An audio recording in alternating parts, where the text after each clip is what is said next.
कौन कहता है कि आप 30-35 साल में इन्वेस्टिंग शुरू नहीं कर सकते? कौन कहता है कि आप ऑलरेडी लेट हैं?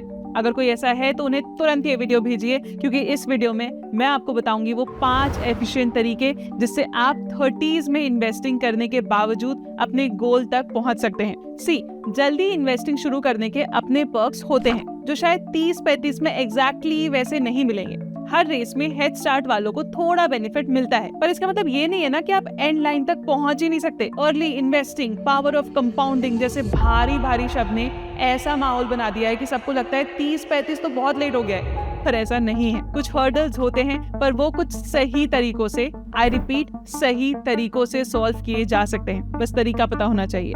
कौन बताएगा? मैं बताऊंगी, आपकी होस्ट स्वाति। बस शुरू करने से पहले एक बार कमेंट सेक्शन में बताना कि आपने कौन सी उम्र में इन्वेस्टिंग स्टार्ट की, और अगर आप एक एक्टिव इन्वेस्टर हो तो चैनल को सब्सक्राइब करना मत भूलना। Let's get started. सबसे पहले तो समझो कि लोग लेट इन्वेस्टिंग से डरते क्यों हैं। मान लो अगर मनीष ने 25 साल की उम्र में 5000 की SIP शुरू की विद 12% एनुअल रिटर्न, तो रिटायरमेंट तक उनका कॉर्पस बनेगा 3.25 करोड़ के आसपास। वहीं अगर प्रिया ने 35 की उम्र में सेम अमाउंट की SIP की विद सेम रिटर्न्स, तो रिटायरमेंट तक उनका कॉर्पस 94 लाख के आसपास ही पहुंच सकता है। 3.25 करोड़ वर्सेस 94 लाख, 10 साल की डिले से इतना बड़ा डिफरेंस, इसलिए लोग इतना घबरा जाते हैं। लेकिन अगर आपने कुछ बेसिक हर्डल्स क्रॉस कर लिए तो आप ये डिफरेंस से बच सकते हो। अब हम अगले सेक्शन में ऐसे ही 5 हर्डल्स देखेंगे। Hurdle 1, higher SIP। अगर आप 30 या 35 की उम्र में इन्वेस्टिंग स्टार्ट करते हो तो आपका सबसे पहला हर्डल होगा हायर SIP। मनीष और प्रिया को देखकर ये तो क्लियर हो जाता है कि 10 साल का गैप सिर्फ कंसिस्टेंसी से कवर तो नहीं हो सकता। प्रिया भी इन्वेस्ट कर रही है, SIP भी कर रही है, लेकिन उनके पास मनीष जितना टाइम एडवांटेज नहीं है, और जब टाइम कम हो तो स्ट्रैटेजी भी बदलनी पड़ती है। लेकिन प्रिया जैसे लोगों के पास जो 30-35 साल के हैं, उनके पास भी एक एडवांटेज होता है। उनके पास अक्सर इनकम और अर्निंग कैपेसिटी ज्यादा होती है।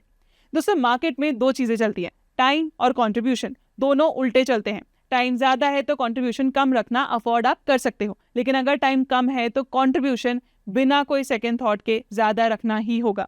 हेंस प्रिया के पास टाइम कम है, इसलिए उसे कंट्रीब्यूशन ज्यादा रखना पड़ेगा। अब सवाल यह है कि कितना कंट्रीब्यूशन। उसके लिए हमने ये मैथ्स किया।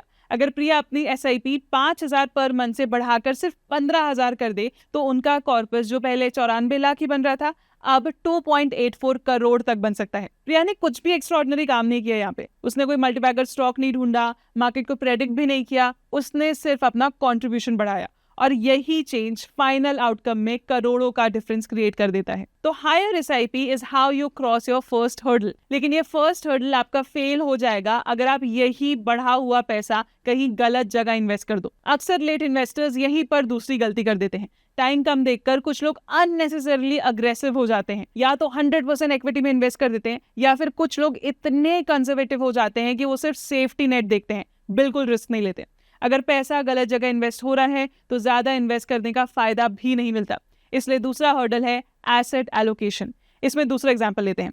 नितिन 38 साल के IT डेवलपर हैं। वो वेल सेटल्ड फैमिली मैन हैं, करंटली अपना होम लोन चुका रहे हैं और रिटायरमेंट तक रफली 20 साल बचे हैं। अब अगर नितिन अपना सारा पैसा इक्विटी में इन्वेस्ट कर देते हैं तो शॉर्ट टर्म में रिटर्न ज्यादा आ सकते हैं, लेकिन अनसर्टेनिटी भी रहेगी, रिस्क भी रहेगा। वहीं अगर नितिन सेफ्टी के चक्कर में सारा पैसा FDs और लो रिटर्न प्रोडक्ट में इन्वेस्ट कर दे तो वहां रिस्क के साथ साथ पोर्टफोलियो ग्रोथ भी लिमिटेड रहेगी।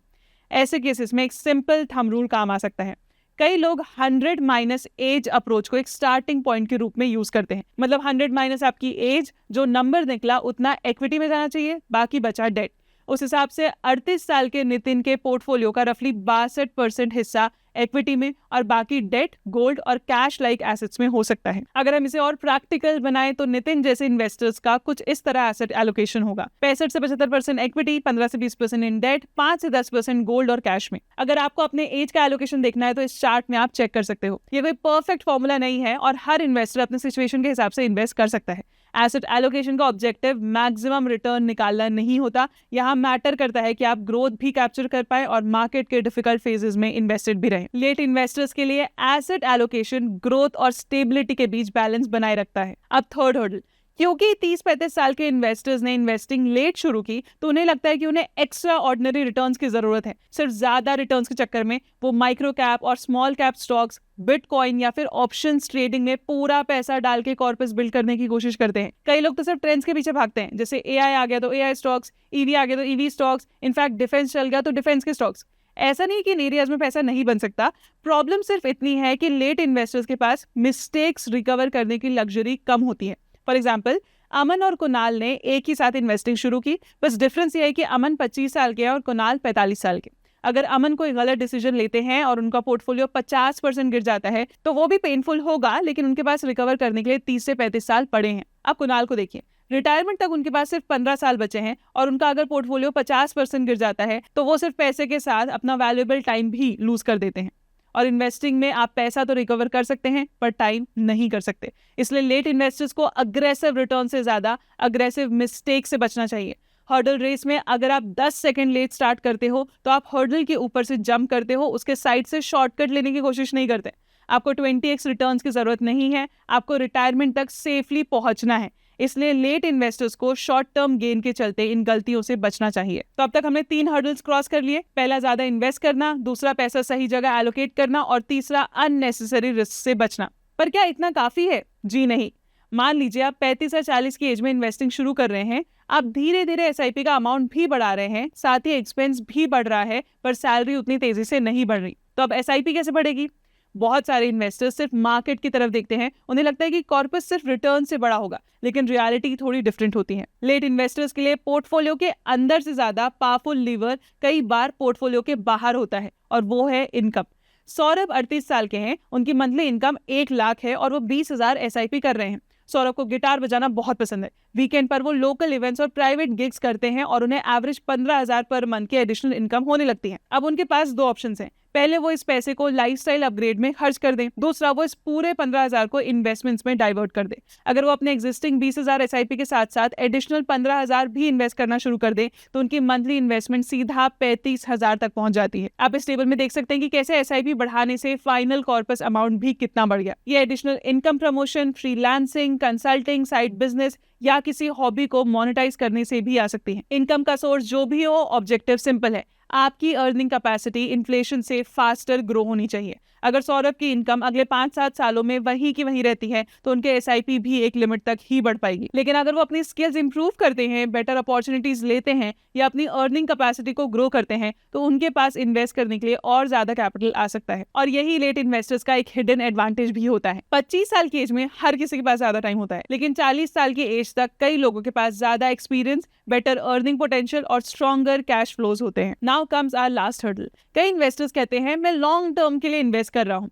सुनने में विजनरी लगता है, लेकिन प्रॉब्लम यह है कि लॉन्ग टर्म कोई गोल नहीं है। लॉन्ग टर्म सिर्फ एक टाइम पीरियड है। आपके गोल्स होते हैं बच्चों की एजुकेशन, घर खरीदना, पेरेंट्स और खुद का हेल्थ केयर, इंटरनेशनल ट्रिप पे जाना और रिटायरमेंट। लेट इन्वेस्टर्स के लिए ये डिस्टिंक्शन बहुत इंपॉर्टेंट है क्योंकि किसी के पास रिसोर्सेज अनलिमिटेड नहीं होते।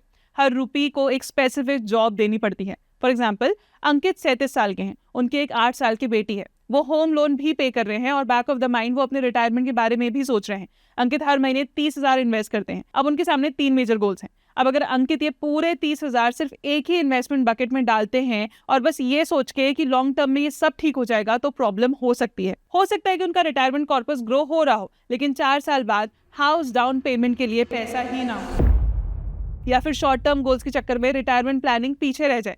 तो अंकित को क्या करना चाहिए? अंकित अपने 30,000 को कुछ इस तरह डिवाइड कर सकते हैं। हाउस डाउन पेमेंट के लिए वो 8,000 इन्वेस्ट कर सकते हैं, उनके बेटी के एजुकेशन के लिए 10,000 इन्वेस्ट कर सकते हैं और रिटायरमेंट के लिए 12,000। नोट कीजिए कि सारा अमाउंट इन्वेस्ट भी हो गया और अंकित अपने सारे गोल्स भी टाइमली अचीव कर लेंगे। यही गोल बेस्ड इन्वेस्टिंग का एसेंस है। लेट इन्वेस्टर्स हर इन्वेस्टमेंट को किसी ना किसी गोल के साथ कनेक्ट करते हैं, क्योंकि जब गोल्स क्लियर है तो डिसीजंस भी क्लियर हो जाते हैं। मार्केट गिरता है तो पैनिक कम होता है और मार्केट बढ़ता है तो ग्रीड भी कम होता है। और सबसे इंपॉर्टेंट बात, आपको पता होता है कि हर इन्वेस्टमेंट किस पर्पस के लिए है। हर्डल रेस में फिनिश लाइन क्लियरली विजिबल होती है, इन्वेस्टिंग में भी फिनिश लाइन विजिबल होनी चाहिए, वरना आप दौड़ तो रहे होंगे लेकिन पता ही नहीं होगा कि जाना कहाँ है। तो दोस्तों, ये थे हमारे 5 हर्डल्स। क्या 25 साल की एज में इन्वेस्टिंग शुरू करने वाले इन्वेस्टर का एडवांटेज आप 35 साल में कंप्लीटली एलिमिनेट कर सकते हैं? शायद नहीं, लेकिन इन्वेस्टिंग का ऑब्जेक्टिव भी किसी और को कैचअप करना नहीं है। आपको अपने फाइनेंशियल गोल्स तक पहुंचना है। और अगर आप 35 या 40 की एज में इन्वेस्टिंग शुरू कर रहे हैं तो आपके पास एक ही ऑप्शन है, अपनी सिचुएशन के हिसाब से स्ट्रैटेजी डिजाइन करना, ज़्यादा इन्वेस्ट करना, सही एसेट एलोकेशन रखना, अननेसेसरी रिस्क से बचना, टाइमली अपनी इनकम ग्रो करना और हर इन्वेस्टमेंट को किसी गोल के साथ कनेक्ट करना। हर इन्वेस्टर की जर्नी अलग होती है, कुछ लोगों के पास ज़्यादा टाइम होता है, कुछ लोगों के पास ज़्यादा अर्निंग पावर, और इसलिए हमने हर हर्डल के लिए अलग एग्जाम्पल भी लिए हैं। इंपॉर्टेंट ये है कि आप अपने कार्ड्स कितने इंटेलिजेंटली प्ले करते हैं। अगर आपको ये वीडियो पसंद आया हो तो like the video, share it with your friends और सब्सक्राइब करना ना भूलें। कमेंट करके बताओ कि आपने कौन से एज में इन्वेस्टिंग शुरू की। मिलते हैं अगले वीडियो में। Mutual fund investments are subject to market risks. Read all scheme-related documents carefully.